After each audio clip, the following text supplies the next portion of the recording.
आप लगाइए heading Werner's theory.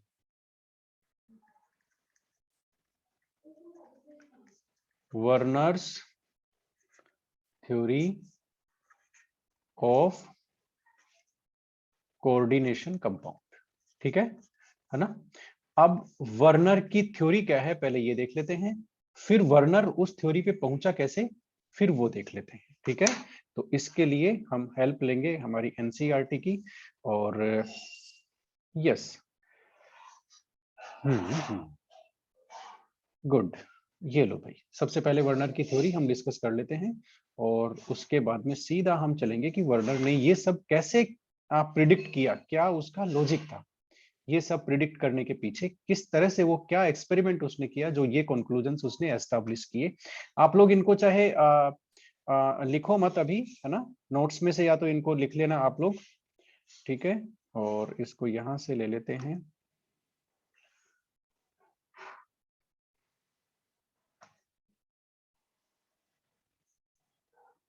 Okay, अब एक्चुअल में देखो ये सब क्या है, छोटी सी स्टोरी है। क्या है, वर्नर है ना, जो फादर ऑफ कोऑर्डिनेशन केमिस्ट्री भी है, अल्फ्रेड वर्नर इनका पूरा नाम है। क्या है ये, फादर ऑफ कोऑर्डिनेशन केमिस्ट्री।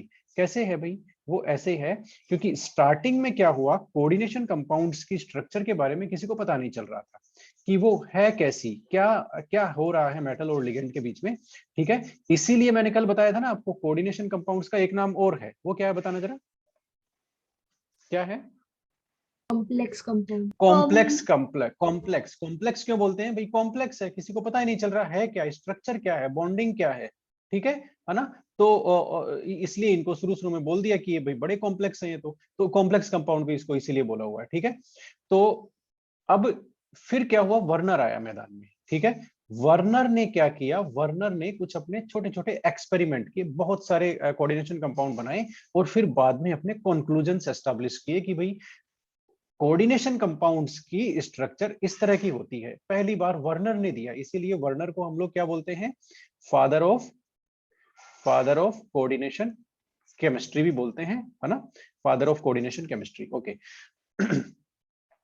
उसके बाद में तो फिर क्या हुआ, जैसे ही इस बात का खुलासा हुआ ना, वर्नर के पॉइंट्स आए, पोस्टुलेट्स आए, उसके बाद में तो फिर लाइन लग गई और नए नए खुलासे होते गए और फिर पूरा नॉलेज एस्टैब्लिश हो गया कि कोऑर्डिनेशन कंपाउंड्स की स्ट्रक्चर क्या है। जैसा नॉलेज एस्टैब्लिश हुआ उसके बाद में इनके एप्लीकेशन भी बढ़ते गए। यस, तो सबसे पहले वर्नर की जो थ्योरी है उसके पोस्टुलेट देख लेते हैं। बड़े ही सिंपल से पोस्टुलेट हैं, है ना, मैं आपको वैसे ही समझा देता हूँ। ठीक है, मैं आपको वैसे ही समझा देता हूँ। ओके, आप लोग उनको लिखते रहिएगा बाद में। सबसे पहले वर्नर ने यह बताया कि मेटल की जो वैलेंसी होती है कोऑर्डिनेशन कंपाउंड्स में, metal has two type of valencies. कौन सी? Two type of valencies. ठीक है, कौन सी वैलेंसी? नंबर 1 प्राइमरी वैलेंसी और नंबर 2 सेकेंडरी वैलेंसी। ठीक है, फिर उसने बताया कि जो प्राइमरी वैलेंसी है, प्राइमरी वैलेंसी है, वो प्राइमरी वैलेंसी क्या है, आयोनाइजेबल है। क्या है? आयोनाइजेबल। आयोनाइजेबल का मतलब क्या हुआ, जैसे ही वाटर में उसको डिसोल्व करेंगे वो डिसोसिएट हो जाएगा। जो भी आयन या जो भी सब या ये अपना क्या बोलते हैं, आयन या मॉलिक्यूल मेटल के साथ प्राइमरी वैलेंसी से अटैच है, वो तुरंत जैसे ही वाटर में डिसोल्व करेंगे वो डिसोसिएट हो जाएगा।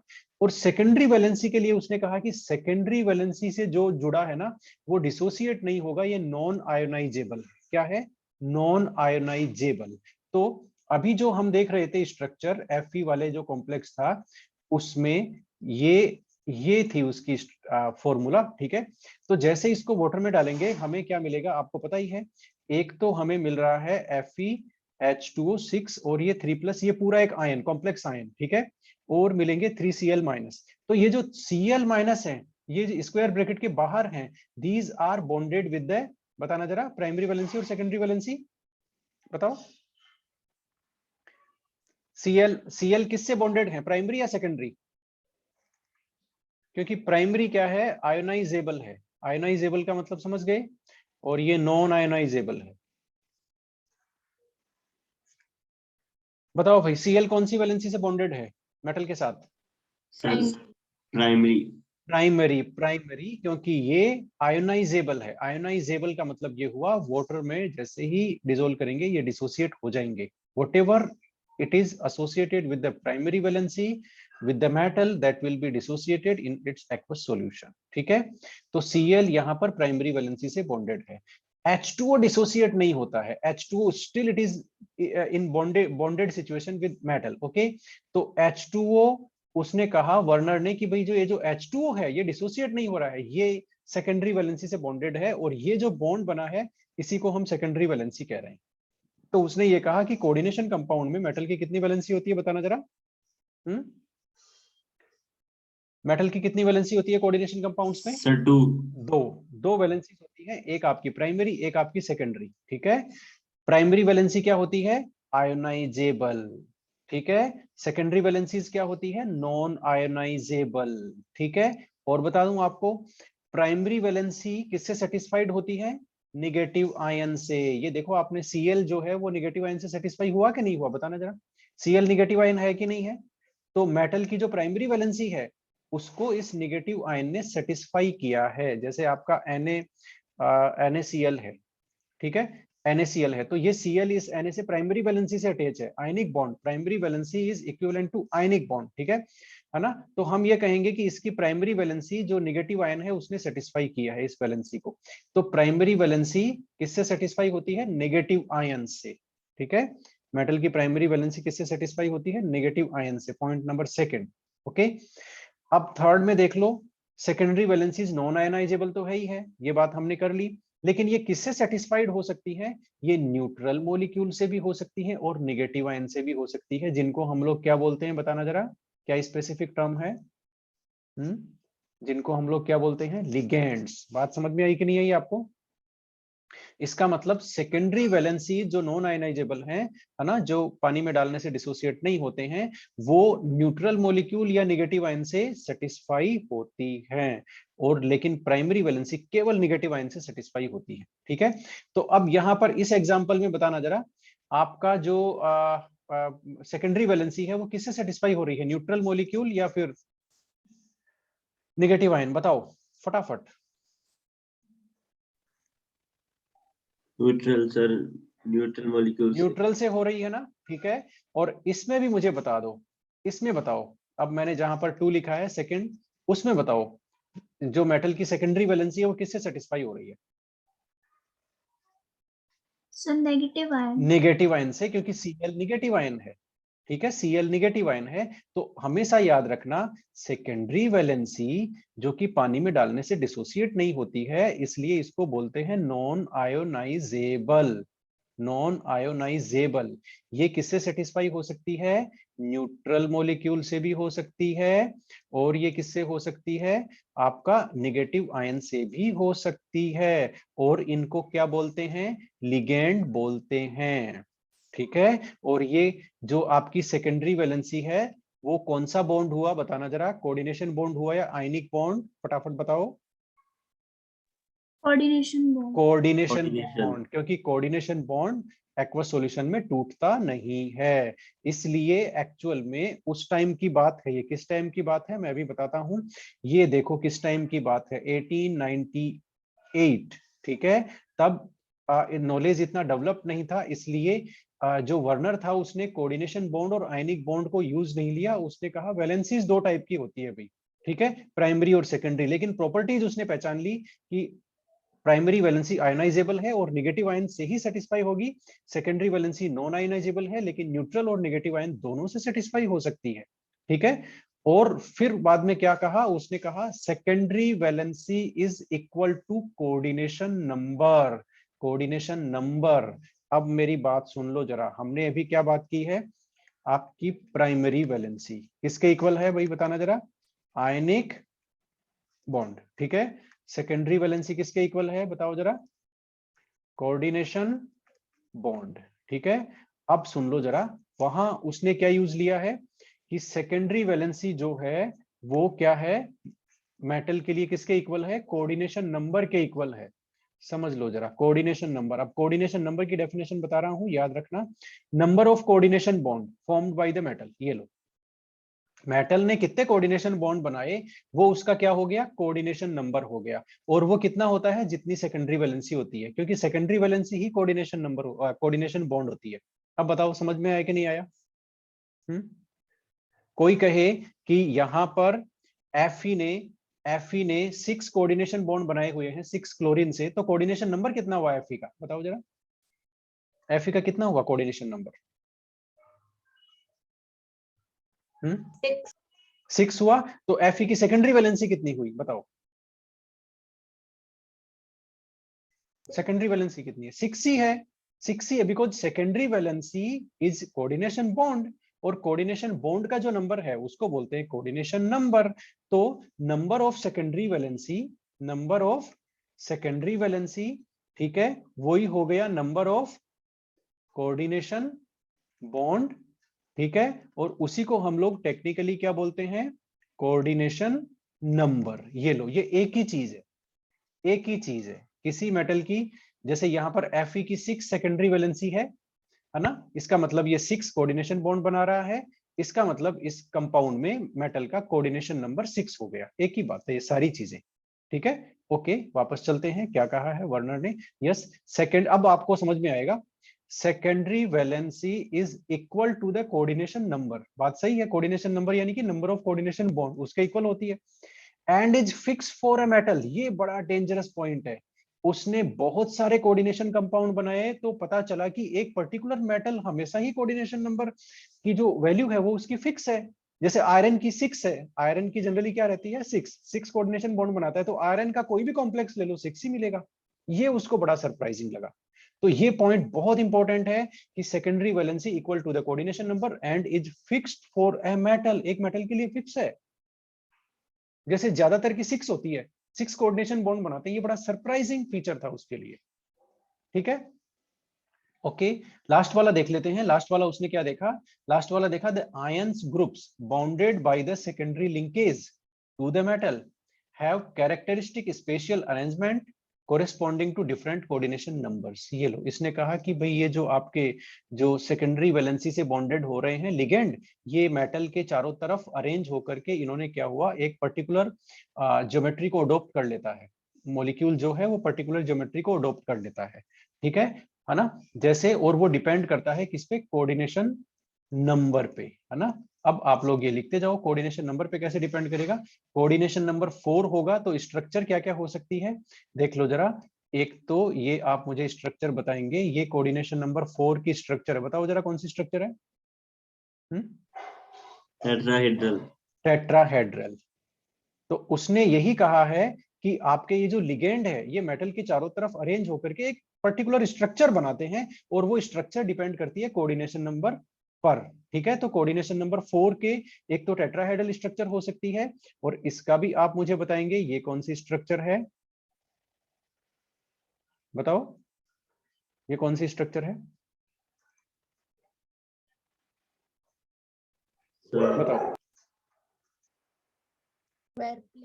Square planar. तो कोऑर्डिनेशन नंबर 4 में 2 तरह का स्ट्रक्चर पॉसिबल है। अब आपको समझ में आया वर्नर ने क्या कहा था? वर्नर ने कहा था कि ये जो लिगेंड है, जो कोऑर्डिनेशन बॉन्ड से बॉन्डेड है, ये मेटल के चारों तरफ अरेंज होकर के एक पर्टिकुलर ज्योमेट्री को अडॉप्ट करते हैं, और वो जो ज्योमेट्री है that depends upon the coordination number. तो कोऑर्डिनेशन नंबर, और उसने क्या कहा था, और उसने बहुत सिंपल सी बात बताई थी कि कोऑर्डिनेशन नंबर है ना, वो जनरली, कोऑर्डिनेशन नंबर है ना, वो जनरली कोऑर्डिनेशन कंपाउंड्स में 2 टाइप का होता है। एक तो कोऑर्डिनेशन नंबर 4 और एक कोऑर्डिनेशन नंबर 6। ये लो भाई, कोऑर्डिनेशन नंबर 6, ठीक है। अब कोऑर्डिनेशन नंबर 6 में कौन सी स्ट्रक्चर मिली उसको, आप फटाफट बताएंगे, मैं ड्रॉ कर रहा हूं।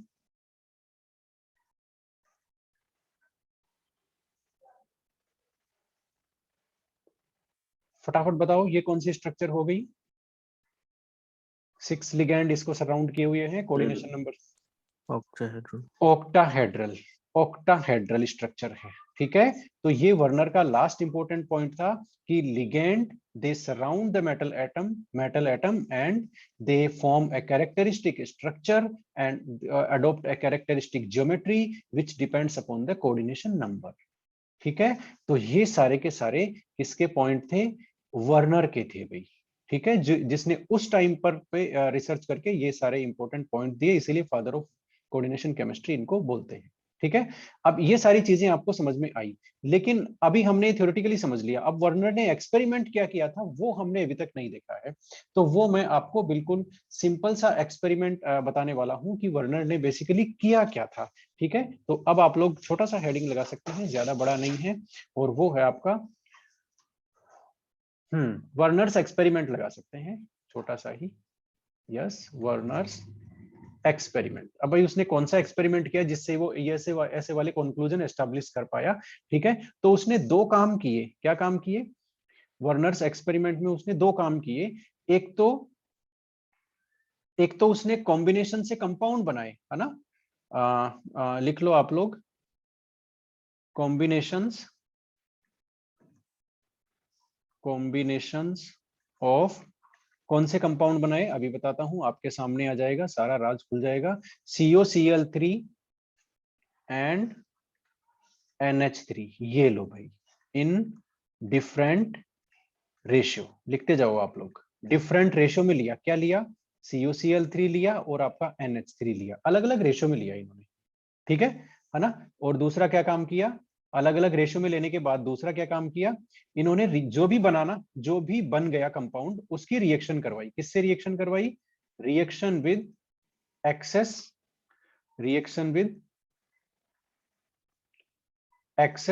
AgNO3। ये लो भाई, AgNO3 सॉल्यूशन, AgNO3 से रिएक्शन करवा दी, जो भी बन गया उसकी रिएक्शन करा दी।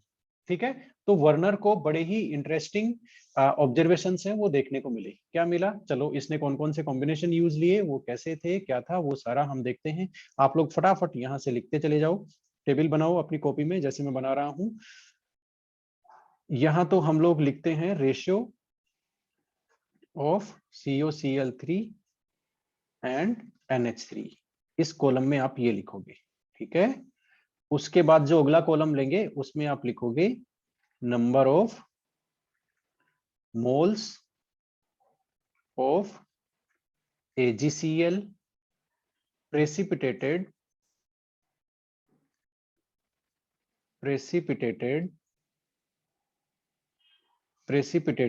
per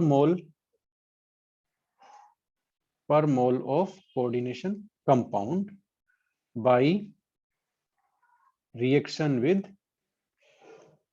AgNO3।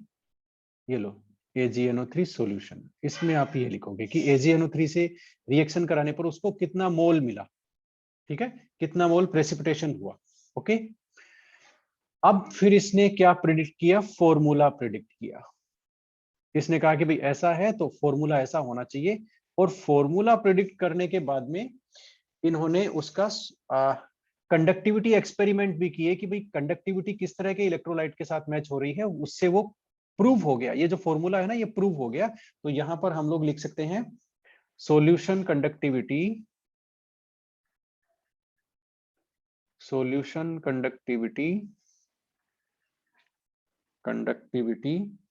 कोरेस्पॉन्ड्स टू,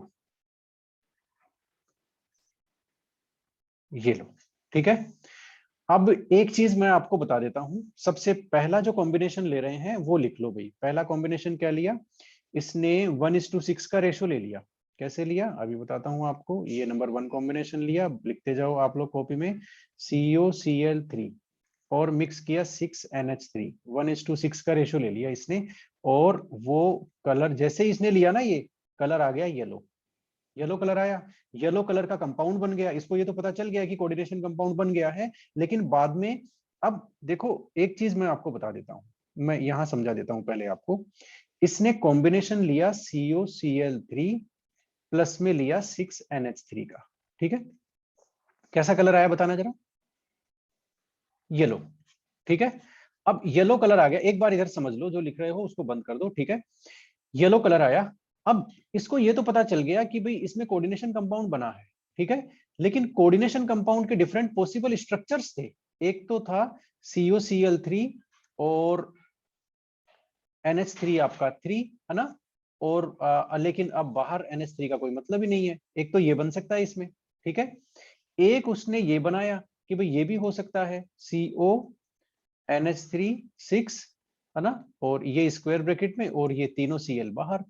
ठीक है, तो अलग अलग डिफरेंट कॉम्बिनेशंस बन गए, मतलब काफी सारे कॉम्बिनेशन उसकी की पॉसिबिलिटी हो गई। तो उसने कहा कौन सा है, पता कैसे चलेगा कि Cl या कितने Cl कोऑर्डिनेशन कंपाउंड से बॉन्डेड है, मतलब मेटल से कोऑर्डिनेशन बॉन्ड से बॉन्डेड है, और कितने आयनिक बॉन्ड से बॉन्डेड है। यानी कि how many Cl are attached through secondary valency और how many Cl are attached with the primary valency. तो इसका पता कैसे चलेगा, इसके लिए उन्होंने क्या करवाई, रिएक्शन करवाई, किसके साथ, एक्सेस ऑफ AgNO3।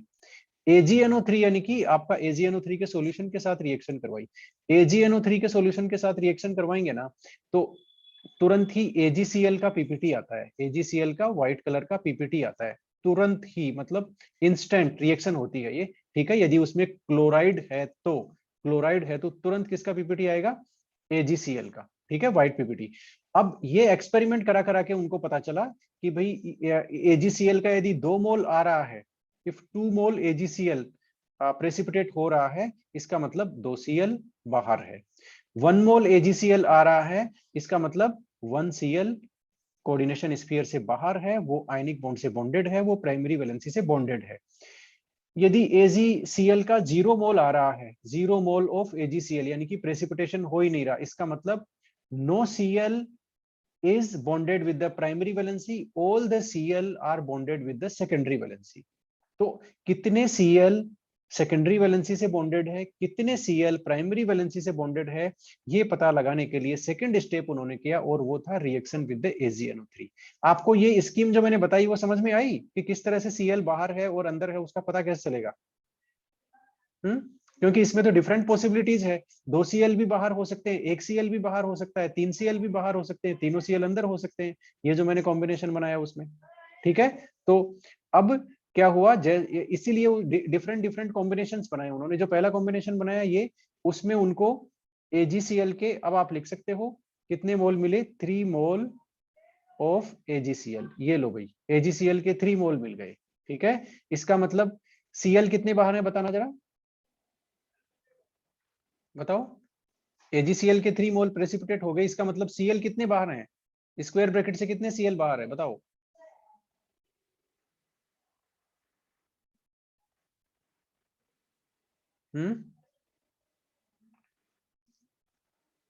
पता नहीं चल रहा क्या? 3 Cl बाहर है, 3 Cl बाहर है, क्योंकि 3 मोल बन गए ना, वो 3 मोल बन गए, इसका मतलब 3 Cl बाहर है। और इसका फॉर्मूला क्या हो गया, इसका फॉर्मूला ये हो गया, 3 Cl बाहर है तो यहाँ चार्ज 3 प्लस आएगा, और ये लो 3 Cl माइनस। बात सही है क्या, बताना जरा, कोई दिक्कत है इसमें? ठीक है ना।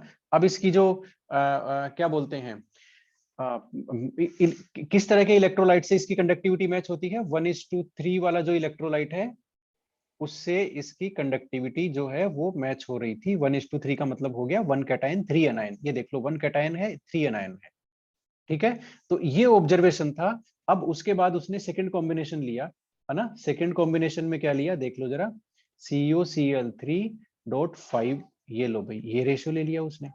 ये रेशियो लिया तो इसको कलर बिल्कुल अलग मिला, उसको पर्पल कलर मिला।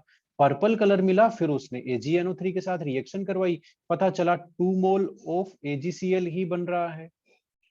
इसका मतलब उसको अंदाजा लग गया कि बाहर तो 2 ही Cl हैं, तो 1 Cl कहाँ है, इसका मतलब 1 Cl कोऑर्डिनेशन बॉन्ड से बॉन्डेड है, वो सेकेंडरी वैलेंसी से बॉन्डेड है, इसलिए वो AgCl का प्रेसिपिटेट नहीं बना रहा है।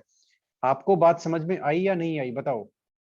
और उसका स्ट्रक्चर फिर उन्होंने इस तरह से दिया कि इसका मतलब ये हुआ कि कोऑर्डिनेशन स्फीयर में 5 ही NH3 है और 1 Cl है, और 2 Cl आपके बाहर है। बताओ सही बात है कि नहीं है? बताओ भाई। और इसकी जो कंडक्टिविटी होगी वो 1:2 इलेक्ट्रोलाइट के जैसी होगी।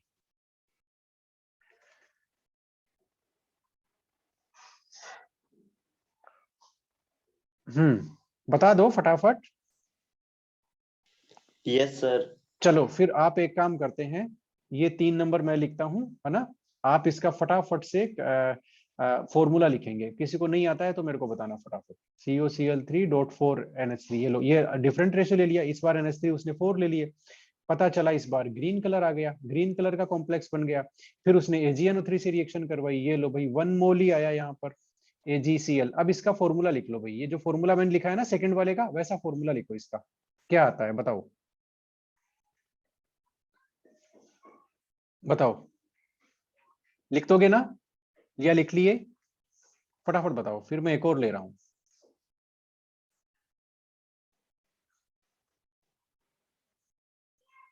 एक और ले रहा हूं फिर मैं, ये लो, इसकी बात बाद में करेंगे, ठीक है।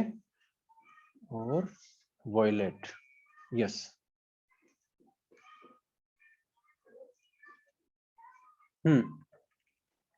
हाँ बताओ, 3 नंबर का फॉर्मूला लिख लिया आप लोगों ने? फटाफट बताओ, जिसने नहीं लिखा है वो बता दो, ताकि जिसको नहीं आता है हम यहीं उसको सॉर्ट आउट कर लेंगे, कोई दिक्कत नहीं है।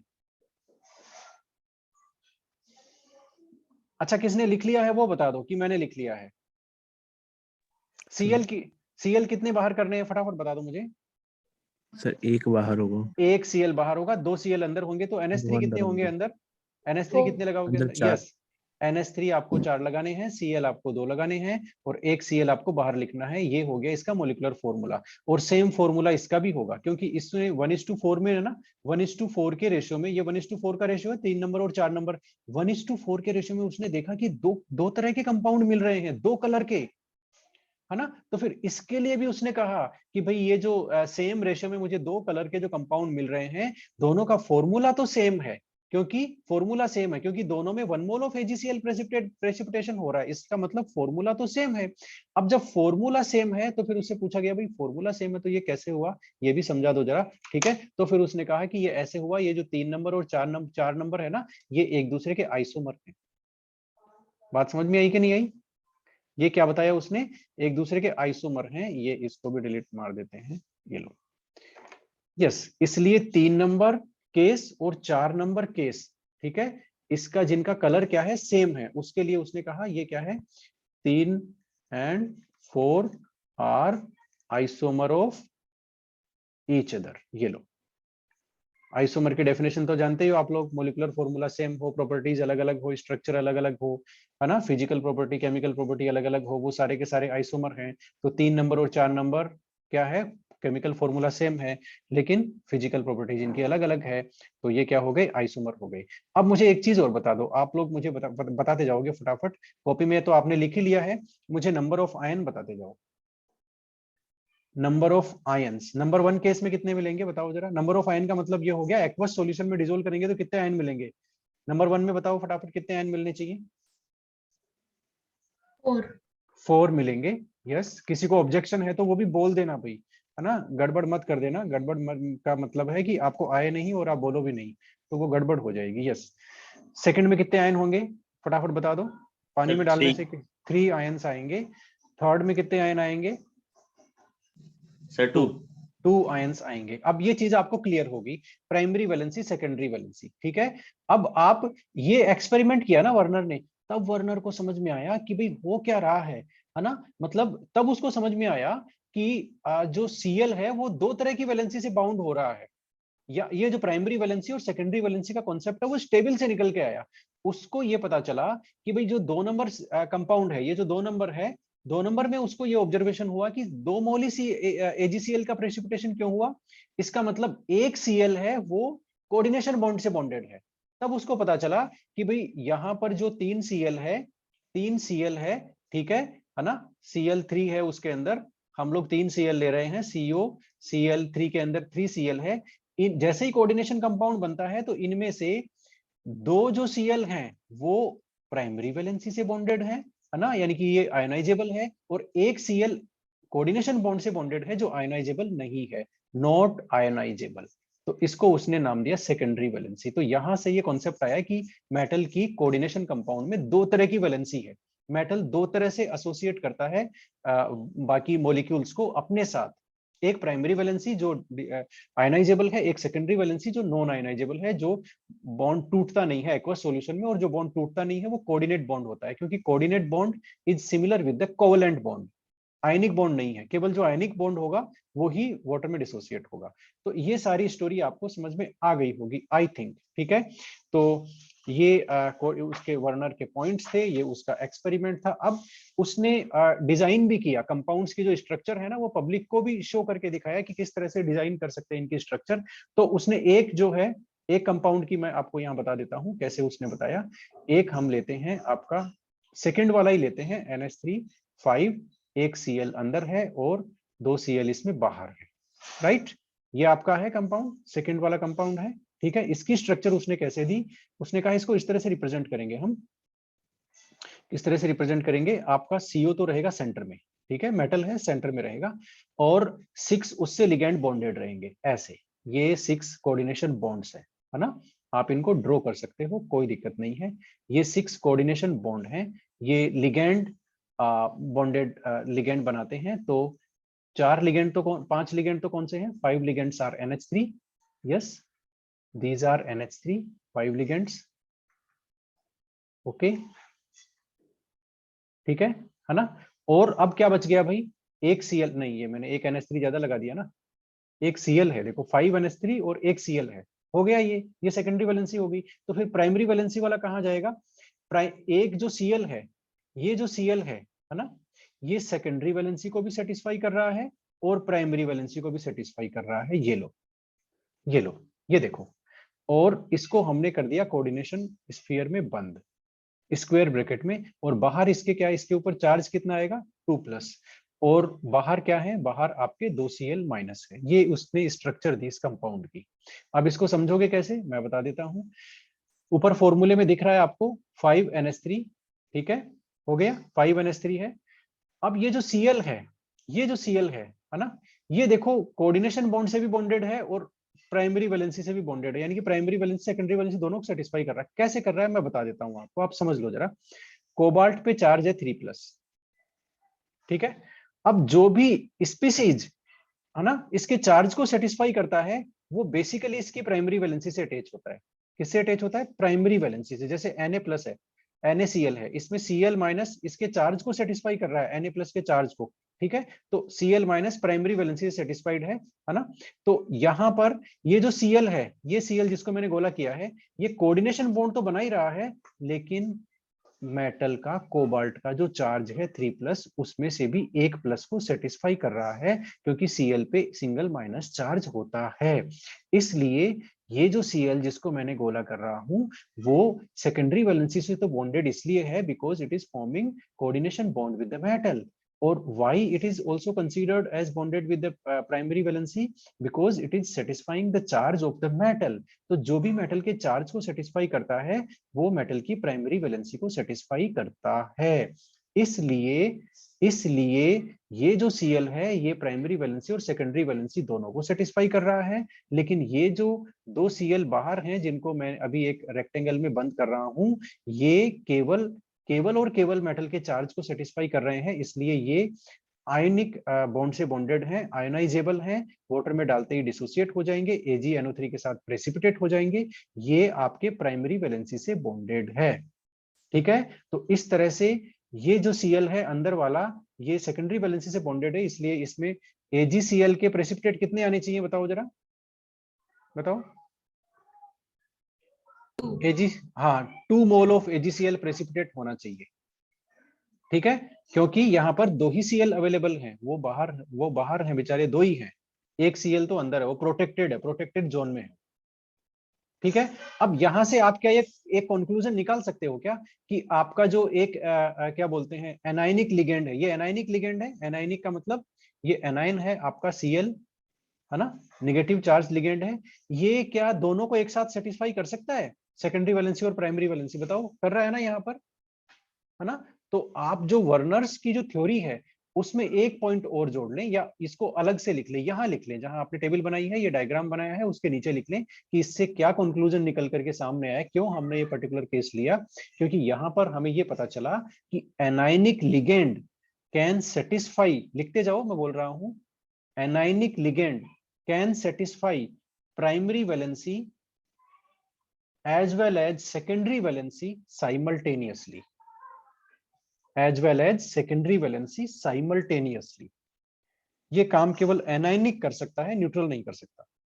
वापस बोल देता हूं, anionic ligand can satisfy primary valency as well as secondary valency simultaneously। इसको लिख लो, ठीक है। तो ये अब आपको primary valency, secondary valency, ligand सबका पता चल गया है। बात समझ में आई कि नहीं आई, बताओ बताओ।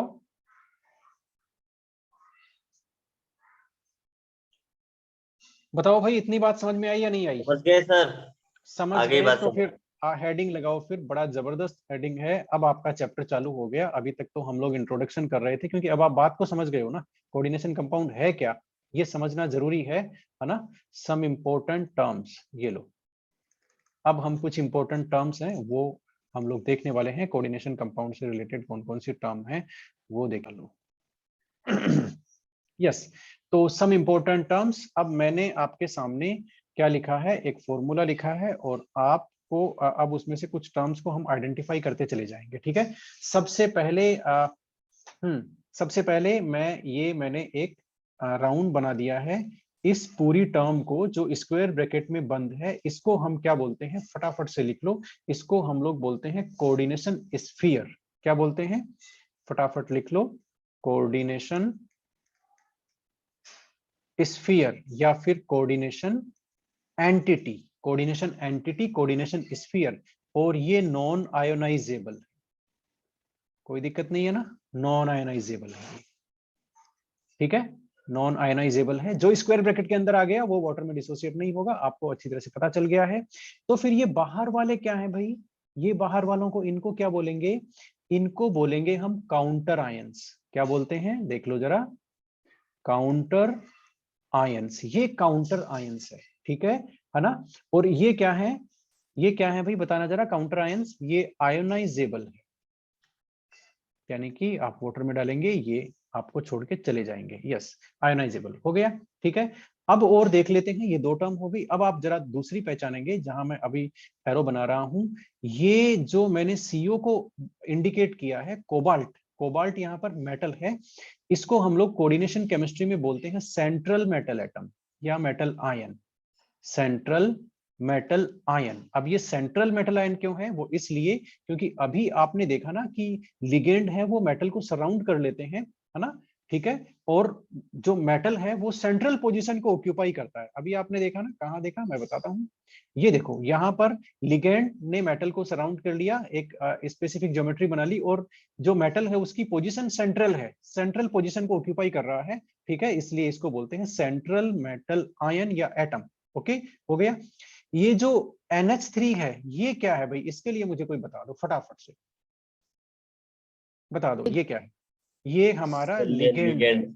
ये लिगेंड्स है, ये लिगेंड्स है, ठीक है। तो ये तीन चार टर्म्स हैं आपकी जो क्लियर हो गई यहाँ पर, ठीक है। और यदि मैं इनको, ये जो है यहाँ पर, ये जो है इस 6 को, इसको मैं बोल भी दूं कोऑर्डिनेशन नंबर, तो किसी को ऑब्जेक्शन थोड़ी है,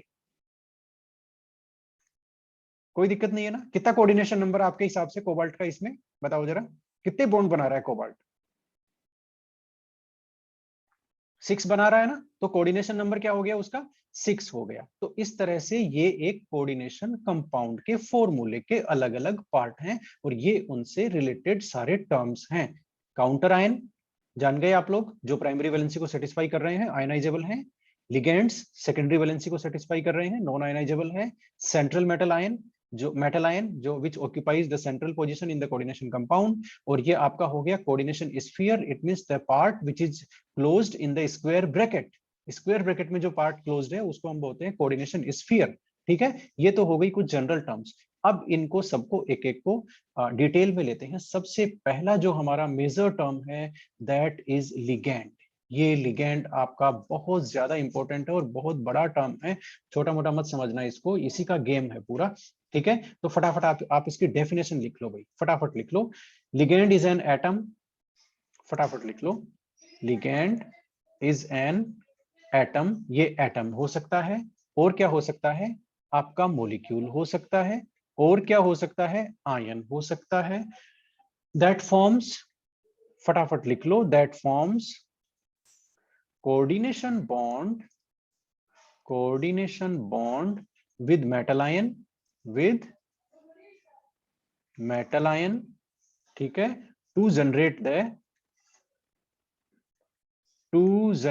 the coordination compound, CC. CC का मतलब हम लोग क्यूबिक सेंटीमीटर नहीं लिख रहे हैं, हम लोग क्या लिख रहे हैं, कोऑर्डिनेशन कंपाउंड, ठीक है, हो गया। तो अब ये देखो लिगेंड का वैसे तो मीनिंग आप समझ गए थे, ये उसकी डेफिनेशन है कि भाई ये एटम भी हो सकता है, मॉलिक्यूल भी हो सकता है, आयन भी हो सकता है, जो मेटल के साथ कोऑर्डिनेशन बॉन्ड बना करके कोऑर्डिनेशन कंपाउंड जनरेट करता है। इतनी बात समझ में आ गई, ठीक है। अब एक चीज यहां पर बड़ी इंपॉर्टेंट है, वो है इसकी डेंटिसिटी। इसकी डेंटिसिटी, ये लो भाई, डेंटिसिटी ऑफ लिगेंड। अब डेंटिसिटी मैं बताऊं क्या, किसको बोलते हैं डेंटिसिटी, है ना। डेंटिसिटी उसको बोलते हैं कि एक जो लिगेंड है वो कितने कोऑर्डिनेशन बॉन्ड बना रहा है, ये उसकी डेंटिसिटी है, ठीक है। डेंटिसिटी मतलब समझ गए, ये उसकी डेंटिसिटी है। आप लोग लिख सकते हो यहां पर number of coordination bond formed by A ligand. ये लो, एक लिगेंड कितने कोऑर्डिनेशन बॉन्ड बना रहा है, ये उसकी वन लिगेंड लिख लेते हैं, ठीक है, वो उसकी डेंटिसिटी है। वन लिगेंड कितने बॉन्ड बना रहा है, ये उसकी डेंटिसिटी है, ठीक है ना। यानी कि उसमें कितनी लिगेटिंग साइट्स है, कितने डोनर एटम है उसमें, ये डिपेंड करता है कि कितने बॉन्ड बना रहा है वो, ये उसकी डेंटिसिटी है लिगेंड की। अब डेंटिसिटी के बेसिस पे उसको क्लासिफाई करते हैं, कैसे कैसे करते हैं देख लो, बहुत सिंपल सी बात है। मान लेते हैं मेरे दो हाथ है, मैं दो लोगों को पकड़ सकता हूँ एक साथ, तो मेरी डेंटिसिटी हो गई दो। किसी के एक ही हाथ है, उसकी डेंटिसिटी हो गई एक, वो एक ही आदमी को पकड़ सकता है। किसी के चार हाथ है तो उसकी डेंटिसिटी हो गई चार। वैसे ही लिगेंड का है, लिगेंड में यदि डोनर एटम, देखो लिगेंड जो बॉन्ड बनाता है उसमें डोनर एटम का गेम होता है। डोनर एटम जैसे NH3 में डोनर एटम कौन है, हाइड्रोजन है कि नाइट्रोजन है, बताओ जरा, कौन है डोनर एटम, बताओ। सर नाइट्रोजन है। नाइट्रोजन है, नाइट्रोजन के पास लोन पेयर है, नाइट्रोजन इस लिगेंड का डोनर एटम है, ligand is NH3, donor atom is nitrogen. तो how many donor atom are there, बताओ जरा। वन, वन डोनर एटम है तो इसकी डेंटिसिटी, ये कितने बॉन्ड बना सकता है, एक NH3 कितने बॉन्ड बना सकता है, बताओ जरा। इसकी क्या कैपेसिटी है, it has one donor atom. One donor atom होने की वजह से ये इट कैन फॉर्म ओनली, बताओ जरा, वन कोऑर्डिनेशन बॉन्ड, ठीक है। वन कोऑर्डिनेशन बॉन्ड बनाएगा तो इसको हम कहेंगे इसकी डेंटिसिटी क्या है, वन है, ठीक है। इसकी डेंटिसिटी कितनी है, वन है। तो अब बेसिकली डेंटिसिटी के बेसिस पे हम लोग क्लासिफाई करते हैं किसको, लिगेंड्स को, ठीक है। तो अब आप लोग लिखेंगे टाइप ऑफ लिगेंड। ये जो लिगेंड वाला जो टॉपिक है ना, ये काफी बड़ा है। टाइप ऑफ लिगेंड्स हो गया। अब जरा देख लो, है ना, अब जरा देख लो टाइप ऑफ लिगेंड कौन कौन से होते हैं। एक तो होता है यूनिडेंटेट। यूनिडेंटेट का मतलब समझ गए क्या, अभी जो मैंने लिखा था NH3 वो यूनिडेंटेट था कि क्या था, बताओ जरा। यूनिडेंटेट का मतलब कि क्या हो गया, जिनकी डेंटिसिटी क्या हो, बताओ जरा, वन, जो कितने बॉन्ड बनाते यस हो, सर, वन होनी चाहिए। हाँ, जो जो कितने बॉन्ड बनाते हैं मेटल के साथ, one, one coordination bond with metal, वही तो है आपके यूनिडेंटेट लिगेंड, ठीक है। तो यूनिडेंटेट लिगेंड क्या हो गए, वन कोऑर्डिनेशन बॉन्ड बनाने वालों को यूनिडेंटेट हम लोग बोलते हैं, ठीक है। अब इसमें इसको हम लोग यूनिडेंटेट बोलते हैं। अब यूनिडेंटेट देखो आपके बहुत सारे हैं, एक आपका जैसे NH3 है ना, यहां पर ले लेते हैं हम लोग क्या, NH3, ठीक है। H2O, ये भी यूनिडेंटेट है ना, ये भी यूनिडेंटेट है। और क्या है, OH माइनस, और क्या है, Cl माइनस, ये सब यूनिडेंटेट है देखो। और क्या है, Br माइनस, F माइनस, ये सब यूनिडेंटेट है। बात समझ में आ गई, और भी हम कई एग्जांपल लेंगे, ये सब यूनिडेंटेट है। इसके आगे क्या है, टाइम हो गया क्या, बताना जरा, किसी के पास यदि घड़ी है तो, क्योंकि मैं सेकेंडरी स्क्रीन पे चला जाता हूँ फिर। 6:05 6:05 हो गई तो ऑलरेडी 1 आवर हो गया, कोई बात नहीं। ये यूनिडेंटेट लिगेंड थे। यूनिडेंटेट लिगेंड और भी है, हम लोग बुक से इसकी पूरी लिस्ट लेंगे, ठीक है। यहाँ उनको लिखने का ज्यादा कोई मतलब नहीं है, मैं आपको एग्जांपल से समझा देता हूँ। अब हम लोग लेते हैं बाइडेंटेट। क्या लेते हैं, बाइडेंटेट या डाइडेंटेट लिख लो, आजकल उसको डाइडेंटेट बोलते हैं, डाइडेंटेट, है ना। डाइडेंटेड लिगेंड, ये मैं लिगेंड लिखना बार बार भूल जाता हूँ। डाइडेंटेड लिगेंड, ओके। डाइडेंटेड लिगेंड का मतलब ये हो गया जो दो बॉन्ड बनाते हैं मेटल के साथ में, ठीक है। यहाँ हम एक एग्जांपल लिख देते हैं NH3, ये एक ही बॉन्ड बना रहा है लोन पेयर से, इसलिए यूनिडेंटेड है। डाइडेंटेड का एग्जांपल लिखते हैं C2O4 2 माइनस, है ना। इसका कोई नाम बता सकता है क्या मुझे C2O4 2 माइनस का? बताओ।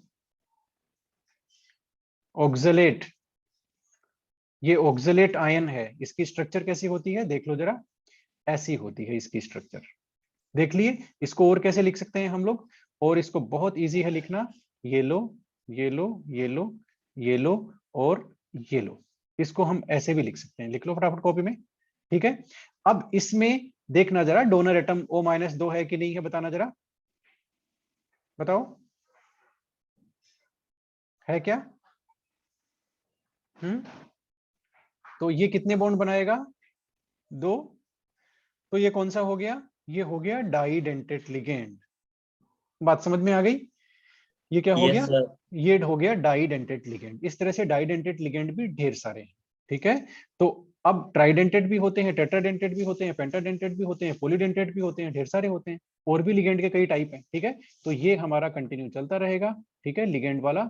और लेकिन इसके पहले मैं आपको एक असाइनमेंट दे रहा हूँ,